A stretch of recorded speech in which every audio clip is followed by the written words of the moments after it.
ട്രംപിന്റെ മരണമണി മുഴങ്ങിയിരിക്കുകയാണ്. ഏത് നിമിഷവും ആ ഒരു സംഭവം നടക്കാം. പെൻസിൽവേനിയയിലെ ആ ഒരു തെരഞ്ഞെടുപ്പ് വേദിയിൽ മുഷ്ടി ചുരുട്ടി ആക്രോശിച്ചു നിന്ന ഡൊണാൾഡ് ട്രംപിന്റെയും അദ്ദേഹത്തിന്റെ വലത് ചെവിയിലൂടെ ഒലിച്ചിറങ്ങിയ രക്തത്തിന്റെയും ദൃശ്യം ലോകം അത്ര പെട്ടെന്നൊന്നും മറക്കില്ല. ആ സംഭവത്തിന്റെ ഞെട്ടൽ മാറുന്നതിന് മുൻപെയാണ് വാഷിംഗ്ടണിലെ മറ്റൊരു പ്രമുഖ വേദിയും ഇപ്പോൾ ഭീതിയുടെ നിഴലിലായിരിക്കുന്നത്. അമേരിക്കയുടെ ഹൃദയഭാഗമായിട്ടുള്ള വാഷിംഗ്ടണിൽ പ്രസിഡന്റും രാജ്യത്തെ ഏറ്റവും സ്വാധീനമുള്ള മാധ്യമ പ്രവർത്തകരും ഭരണകൂടത്തിലെ ഉന്നതരും പങ്കെടുത്ത വൈറ്റ് ഹൗസ് കറസ്പോണ്ടൻസ് അസോസിയേഷൻ അത്താഴ വിരുന്നിനിടെ ഉണ്ടായ വെടിവെപ്പ് വെറുമൊരു അപ്രതീക്ഷിത സംഭവമായിട്ട് കാണാൻ കഴിയില്ല. അതിശക്തമായിട്ടുള്ള സുരക്ഷാ വലയങ്ങൾ ഭേദിച്ച് അതീവ രഹസ്യ സ്വഭാവമുള്ള വേദിക്കുള്ളിൽ തോക്കേന്തിയവർക്ക് എത്താൻ കഴിയുന്നുവെങ്കിൽ അത് അമേരിക്കൻ സുരക്ഷാ ഏജൻസികളുടെ പരാജയം മാത്രമല്ല, മറിച്ച് ഒരു രാജ്യത്തിന്റെ തന്നെ തകർച്ചയുടെ സൂചനയാണ് നിരീക്ഷകർ ഇതിനെ ചൂണ്ടിക്കാണിക്കുന്നത്. സത്യത്തിൽ അതാണ് സംഭവം. കാരണം ഒന്ന് ആലോചിച്ച് നോക്കൂ, അമേരിക്കൻ ഈ വാഷിംഗ്ടണിൽ ഒരു വൈറ്റ് ഹൗസിൽ ഒരു പത്രസമ്മേളനം നടക്കുന്നു. അതീവ സുരക്ഷ ഒരുക്കേണ്ട ഒരു സ്ഥലമാണ്. മാത്രമല്ല അധികം ആളുകൾ അവിടെ ഇല്ല. കുറച്ച് മാധ്യമ പ്രവർത്തകരും അതുപോലെ തന്നെ ട്രംപും അതുപോലെ തന്നെ അവർക്കൊപ്പമുള്ള നേതാക്കളുമാണ് ആ ഒരു വിരുന്നിൽ പങ്കെടുക്കുന്നത്. ആ വിരുന്നിനകത്ത് പോലും ട്രംപിന്റെ ഒരു വെടിയുണ്ട പോയതിന്റെ ഒരു സംഭവമാണ് ഇപ്പോൾ ലോകം ഏറെക്കുറെ ചർച്ച ചെയ്യുന്നത്. അപ്പോൾ അത്തരം നീക്കത്തിലേക്ക് ഒരാൾ വന്ന് ഒരു വെടി ഉതിർത്തു എന്ന് പറയുമ്പോൾ എത്രത്തോളമാണ് അവിടെ അമേരിക്കയ്ക്ക് അല്ലെങ്കിൽ ട്രംപിനൊരു സുരക്ഷ ഉണ്ട് എന്ന് കണക്കാക്കുന്നത്? ഒന്ന് ആലോചിച്ച് നോക്കിക്കേ. ഏത് നിമിഷവും മരണം സംഭവിക്കാം എന്ന രീതിയിലേക്ക് ഇപ്പോൾ മാറിയിരിക്കുകയാണ്. അമേരിക്കൻ രാഷ്ട്രത്തെയും മാധ്യമ ലോകത്തെയും ഒരുമിച്ച് കൂട്ടുന്ന പ്രതീകാത്മകമായിട്ടുള്ള വേദിയായാണ് ആ ചടങ്ങ് അറിയപ്പെടുന്നത്.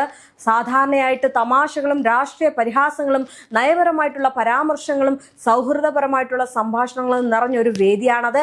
എന്നാൽ ഇത്തവണ ആഘോഷവേദി ഏതാനും നിമിഷങ്ങൾക്കകം ഭീതിയുടെയും കേന്ദ്രമായിട്ട് മാറി എന്ന് വേണം പറയാൻ. വെടിയൊച്ച ഉയർന്നതോടെ ആളുകൾ മേശയ്ക്കടിയിൽ അഭയം നേടി. സുരക്ഷാ അലാറങ്ങൾ മുഴങ്ങി.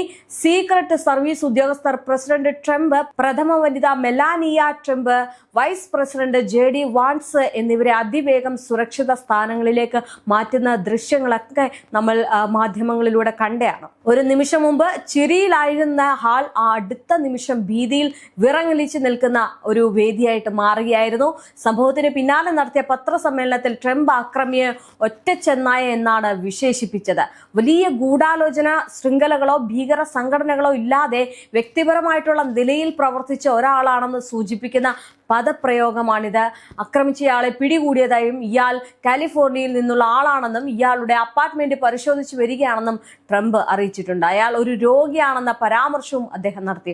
ഒന്നാലോചിച്ചു നോക്കൂ, ട്രംപിനെതിരെ വെടി ഉതിർത്തുക അല്ലെങ്കിൽ അത്തരം നീക്കങ്ങളിലേക്ക് നടക്കുക അല്ലെങ്കിൽ ആ ഒരു നീക്കത്തിലേക്ക് എത്തിച്ചേരുക എന്ന് പറയുന്നത് അമേരിക്കയെ സംബന്ധിച്ചിടത്തോളം വളരെ ഭീതിയിലാഴ്ത്തുന്ന ഒരു കാര്യമാണ്. കാരണം സ്വന്തം രാജ്യത്തെ പ്രസിഡന്റിന് പോലും ഒരു സുരക്ഷാ വീഴ്ച ഉണ്ടായി എങ്കിൽ അവിടുത്തെ ജനങ്ങളുടെ അവസ്ഥ എത്രത്തോളമാണ് എന്നിത് നോക്കി കാണിക്കുന്നുണ്ട്. എന്തായാലും അതോടൊപ്പം തന്നെ ഇറാന് ഇതുമായിട്ട് ഏതെങ്കിലും ബന്ധമുണ്ടോ എന്ന് തനിക്ക് അറിയില്ല എന്ന് ലഭ്യമായിട്ടുള്ള വിവരങ്ങളുടെ അടിസ്ഥാനത്തിൽ താൻ അങ്ങനെ കരുതുന്നില്ല എന്നും ട്രംപ് പറയുകയുണ്ടായി.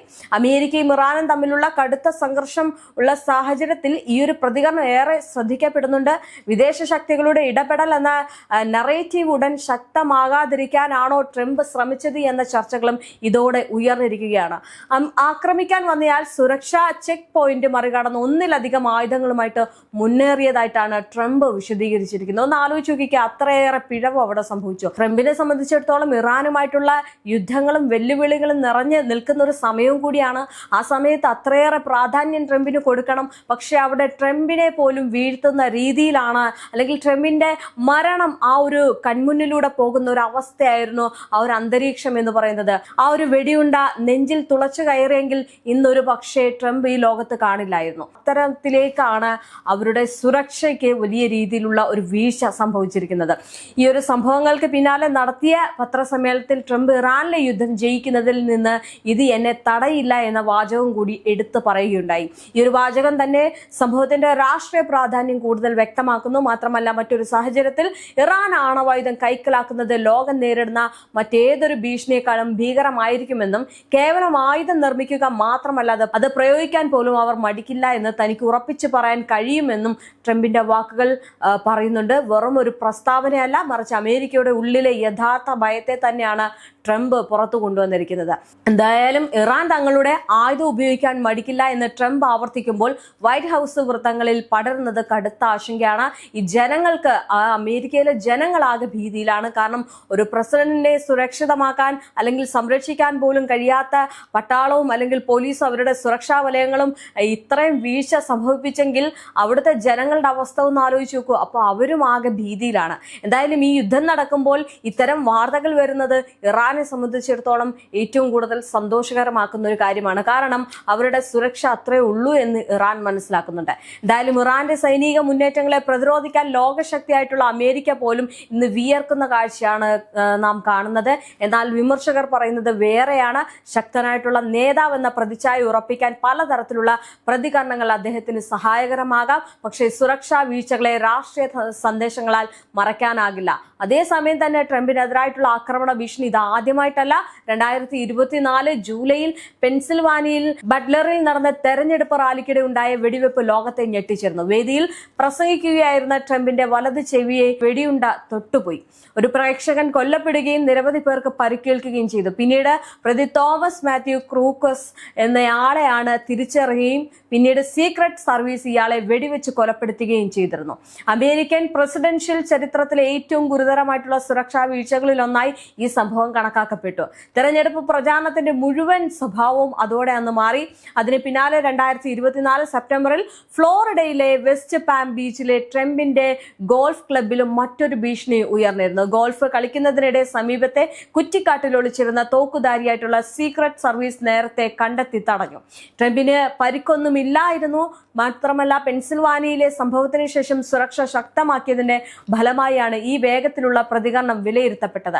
അതിനു മുമ്പ് 2016 തെരഞ്ഞെടുപ്പ് കാലത്തും റെനോയിലെ റാലിയിൽ ഗൺ എന്ന് നിലവിളിച്ചതിനെ തുടർന്ന് ട്രംപിനെ വേദിയിൽ നിന്ന് മാറ്റേണ്ടി വന്നിരുന്നു. ലാസ് വെഗാസ് ഒരു വ്യക്തി പോലീസ് ഉദ്യോഗസ്ഥന്റെ തോക്ക് പിടിച്ചെടുക്കാൻ ശ്രമിച്ചതും വലിയ ആശങ്ക സൃഷ്ടിച്ചിരുന്നു. ഈ എല്ലാ സംഭവങ്ങളും ചേർന്ന് നോക്കുമ്പോൾ ട്രംപിനെതിരായിട്ടുള്ള ഭീഷണികൾ തുടർച്ചയായിട്ടുള്ള രാഷ്ട്രീയ യാഥാർത്ഥ്യമായിട്ട് മാറിക്കൊണ്ടിരിക്കുകയാണ്. ഇതെല്ലാം നടക്കുന്ന പശ്ചാത്തലത്തിൽ അമേരിക്കയുടെ വിദേശ നയവും സമാനമായിട്ട് കലുഷിതമാണ്. ഇറാനും സംഘർഷം രൂക്ഷമാക്കുന്നു. പശ്ചിമേഷ്യയിൽ വെടിനിർത്തൽ ശ്രമങ്ങൾ ദുർബലമാവുകയാണ്. ഇനി സമാധാന ചർച്ചകൾക്കായിട്ട് പാകിസ്ഥാനിലേക്ക് പോകാനിരുന്ന അമേരിക്കൻ പ്രതിനിധികളുടെ യാത്ര ട്രംപ് റദ്ദാക്കിയതായിട്ടുള്ള റിപ്പോർട്ടുകളും വരുന്നുണ്ട്. സ്റ്റീവ് വിറ്റ്കോഫ്, ജാരഡ് കുഷ്ണർ എന്നിവരുടെ യാത്ര റദ്ദാക്കിയത് തന്നെ നയതന്ത്ര ചർച്ചകളിൽ നിലനിൽക്കുന്ന അനിശ്ചിതത്വം സൂചിപ്പിക്കുന്നുണ്ട്. എന്തായാലും അമേരിക്കയ്ക്ക് പുറത്തുള്ള യുദ്ധസമ്മർദ്ദവും രാജ്യത്തിനുള്ളിലെ രാഷ്ട്രീയ അസ്ഥിരതയും ഒരേ സമയം വൈറ്റ് ഹൗസിനെ സമ്മർദ്ദത്തിലാക്കുകയാണ്. മാധ്യമ ലോകത്തിനും ഈ ഒരു സംഭവം ശക്തമായിട്ടുള്ള മുന്നറിയിപ്പാണ്. ഭരണകൂടവും മാധ്യമങ്ങളും ഒരേ വേദിയിൽ കൂടിച്ചേർന്ന ചടങ്ങിലാണ് വെടിവെപ്പ് ഉണ്ടായത്. ജനാധിപത്യത്തിൽ അഭിപ്രായ വ്യത്യാസങ്ങൾ സാധാരണമാണെങ്കിലും സംവാദ വേദികൾ തന്നെ ഭീതിയുടെ വേദികളാകുമ്പോൾ അതൊരു രാജ്യത്തിന്റെ രാഷ്ട്രീയ ആരോഗ്യത്തിന് നല്ല ലക്ഷണമല്ല. മാത്രമല്ല സുരക്ഷാ വളയം ശക്തമാക്കുന്നത് മാത്രം മതിയാകില്ല. അക്രമത്തിലേക്ക് നയിക്കുന്ന സാമൂഹിക രാഷ്ട്രീയ സാഹചര്യങ്ങളും മാറണം. അമേരിക്കയിലെ ഈ ഒരു പുതിയ വെടിവെപ്പ് അതിനാൽ ഒരു രാത്രി മാത്രം നിലനിൽക്കുന്ന വാർത്തയല്ല. അത് അമേരിക്കയുടെ ഇന്നത്തെ അവസ്ഥയുടെ പ്രതിഫലനമാണ്. പുറത്ത് യുദ്ധസമ്മർദ്ദം, അകത്ത് രാഷ്ട്രീയ പിളർപ്പ്, നേതാക്കളിൽ എതിരായിട്ടുള്ള ആവർത്തിച്ച ഭീഷണികൾ, ജനാധിപത്യ വേദികളിലേക്ക് പോലും കയറി ചെല്ലുന്ന അക്രമം, ഇവയെല്ലാം ചേർന്ന് ഒരു വലിയ ചോദ്യം ഉയർന്നു. ലോകത്തെ നയിക്കുന്ന സ്വന്തം രാജ്യം അസ്ഥിരതയെ ആദ്യം ജയിക്കേണ്ട ഘട്ടത്തിലാണോ എത്തിച്ചേർന്നിരിക്കുന്നത് എന്നത്. എന്തായാലും ട്രംപിന്റെ സുരക്ഷാ ഭീഷണികൾ വലിയ രീതിയിലുള്ള വീഴ്ച നടത്തിയിട്ടുണ്ട്. ട്രംപിന്റെ മരണമണി മുഴങ്ങിക്കഴിഞ്ഞിരിക്കുകയാണ്. ഏത് നിമിഷവും എപ്പോൾ വേണമെങ്കിലും സംഭവിക്കാം. ഞാൻ നേരത്തെ പറഞ്ഞതുപോലെ തന്നെ രാജ്യത്തിനകത്തും പുറത്തും വലിയ രീതിയിലുള്ള പ്രതിസന്ധിയാണ് ഇപ്പോൾ ട്രംപ് നേരിടുന്നത്.